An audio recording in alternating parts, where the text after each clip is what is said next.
Dans cette vidéo, je ne vais pas me faire des amis, mais c'est un sujet qui me tient vraiment à cœur parce que quand il sera compris et intégré, ça va déjà changer ta vie et en plus, le monde se portera mieux, j'en suis convaincue. C'est quelque chose que j'ai mis du temps à intégrer et évidemment que intellectuellement, je pense que c'est compréhensible, mais c'est plus dur de le mettre en application.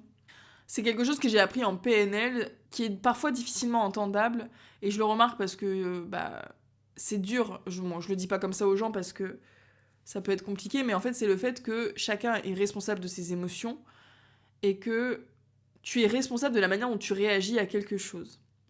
Et personnellement, j'ai la croyance que si tu réagis mal à quelque chose, si tu as de la colère, de la tristesse, de la rancœur, etc., c'est que tu as une plaie, une blessure, que toi, tu dois aller travailler et pas les autres. Et je sais que ça fait mal à entendre parce que tu n'as pas envie, quand quelqu'un te blesse par ses mots, par ses propos, tu n'as pas envie de te dire que c'est toi le problème. Et pourtant, si tu le prends mal, c'est que c'est toi le problème. Et ça rejoint un des 4 accords Toltec qui est de ne jamais rien prendre personnellement, parce que c'est en fait que le reflet de la vision de la personne. Ouais, dans les 4 accords Toltec, c'est très intéressant parce que, et en fait ça résume tout ça, c'est que, bon, je vous lis un passage qui va du coup illustrer tout ça. Vous n'êtes aucunement responsable de ce que les autres font. Leurs actions dépendent d'eux-mêmes. Chacun vit dans son propre rêve, dans sa propre tête. Chacun est dans un monde totalement différent de celui dans lequel vous vivez. Lorsque nous faisons de tout une affaire personnelle, nous partons du principe que l'autre sait ce qu'il y a dans notre monde et nous essayons d'opposer notre monde au leur. Même lorsqu'une situation paraît très personnelle, même lorsque vous vous faites insulter, cela n'a rien à voir avec vous. Ce que les gens disent, ce qu'ils font et les opinions qu'ils émettent dépendent seulement des accords qu'ils ont conclus dans leur propre esprit. Leur point de vue résulte de toute la programmation qu'ils ont subie au cours de leur domestication. Bon, faut lire le livre pour comprendre ce que c'est domestication. Je vous recommande les 4 accords Toltec, une bible. Si quelqu'un vous donne son opinion en disant « Qu'est-ce que tu as l'air gros ?» N'en faites pas une affaire personnelle parce qu'en vérité, cette personne est confrontée à ses propres sentiments, croyances et opinions. Elle essaye de vous envoyer du poison, et si vous en faites une affaire personnelle, alors vous le recevez et vous vous l'appropriez. Ça, c'est très puissant. En faisant une affaire personnelle de tout ce qui vous arrive, vous devenez une proie facile pour tous les prédateurs, tous ceux qui pratiquent la magie noire, à leur insu, par leurs paroles. Ce qu'il dit dans le premier principe des 4 accords, c'est le premier accord, c'est que ta parole soit impeccable, et en gros, tes mots ont une portée, et soit tu pratiques de la magie blanche, soit de la magie noire.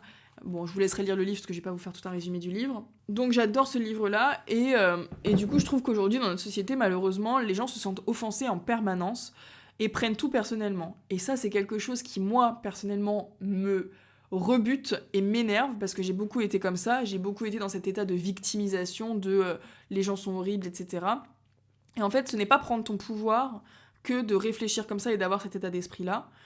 Et j'invite par cette vidéo à remettre en question certaines choses. Et il y a une métaphore que j'adore, qui est vraiment parlante, c'est que, en fait, c'est pas les gens qui te font mal. Faut voir ça comme une métaphore de, par exemple, t'as une blessure, t'as une plaie, et si quelqu'un va appuyer dessus, tu vas avoir mal. Mais c'est pas parce que la personne t'a appuyé dessus que t'as mal, c'est parce que t'as une plaie, et c'est à toi, du coup, d'aller réparer cette plaie-là. Dans la gestion émotionnelle, je vois à quel point les gens sont vraiment très facilement déclenchables, et quand je vois le nombre de gens, des fois je sors dans la rue, je vois des gens qui se hurlent dessus, qui se klaxonnent dessus, qui s'insultent. Je me dis, mais attends, mais qu'est-ce qui se passe ? Enfin, dans quel monde on vit ? À quel moment ? Qu'est-ce qui fait qu'aujourd'hui, t'as ce besoin de crier, de hurler sur les gens parce qu'on t'a passé la priorité ? Au bout d'un moment, voilà, il faut aussi apprendre à gérer ses émotions. Et du coup, donc en PNL, on dit que chacun est responsable de ses émotions. Et moi, ce que je fais maintenant, c'est que dès que quelqu'un m'énerve ou me trigger, je me demande en fait, qu'est-ce qui fait que je suis déclenchée à ce moment-là ? Pourquoi ça m'énerve autant ? Pourquoi ça me rend triste ? Pourquoi je ressens ça face à cette situation-là ? Et en fait, je m'interroge et je me dis, bah ok, comment je pourrais voir les choses autrement ? Comment je pourrais ne pas prendre personnellement justement cette situation ? Et ça m'aide à beaucoup mieux gérer mes émotions et ça rejoint le stoïcisme où je n'agis que sur ce que je peux contrôler. Et je ne peux pas contrôler les paroles des autres, je ne peux pas contrôler les actes des autres, donc je n'ai plus aucune attente dans ce que les autres vont me faire, parce que si j'ai des attentes, du coup, je suis forcément malheureuse. Parce que j'ai un idéal dans ma tête, et à moins de l'exprimer à la personne ne peut pas le deviner et me le combler. Donc, soit je l'exprime, soit j'accepte que la personne n'est pas comme je souhaite, et ça m'aide aussi à gérer mes émotions. Donc, si tu te sens offensé en permanence, s'il y a des mots qui te triggerent, des phrases qui te fait trigger, bah, je t'invite à remettre en question ça. Évidemment, c'est normal aussi d'être touché par les mots des autres, mais je pense qu'à développer cet état d'esprit-là, tu es plus heureux et tu gères mieux tes émotions. Et il y a une autre phrase que j'aimerais te partager dans ce livre-là, 101 essais qui vont changer votre façon de penser, qui est vraiment génial ce livre, je le recommande. C'est super parce qu'en fait, c'est des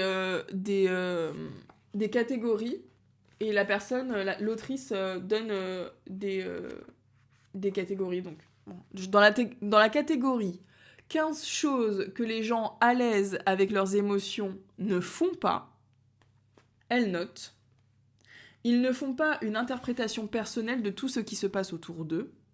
Ils ne se disent pas que tout ce qu'ils voient ou entendent les concerne. Ils ne se comparent pas non plus aux autres, puisque l'idée d'envisager le monde entier par rapport à soi est au mieux ridicule, au pire narcissique. J'aime beaucoup cette phrase, et quand je l'ai lue, j'ai dit mais c'est vraiment ça. De tout prendre pour soi, de se sentir offensé en permanence. Je sais que j'ai beaucoup de mal, j'ai un entourage comme ça qui se sent, qui est vraiment dans le politiquement correct et qui se sent offensé dès que ça sort un peu des cases ou de ce qu'on doit entendre, ce qu'on doit penser. Et ça m'angoisse profondément. Donc voilà, petite vidéo pour t'inviter à réfléchir sur ce qui te déclenche, sur comment tu gères tes émotions, est-ce que tu te remets en question sur tes blessures, sur pourquoi tu es déclenché par certaines phrases, certains mots, certains actes, et comment du coup tu pourrais mieux le gérer. Si ça t'intéresse de travailler là-dessus, j'utilise l'hypnose et la PNL qui sont des outils pépites pour t'aider à gérer tout ça. On va aller voir aussi du côté de tes croyances, de ton estime de toi, ta confiance en toi, tes expériences du passé, les traumatismes, tout ça. J'accompagne pendant 3 mois mes coachés à atteindre leurs objectifs. Donc si tu as envie d'en discuter, il y a le lien en barre d'infos. C'est gratuit, c'est sans engagement et tu repars dans tous les cas avec le sourire. Donc n'hésite pas à réserver ton appel et abonne-toi si le contenu te plaît. Et je te dis à très vite dans une prochaine vidéo.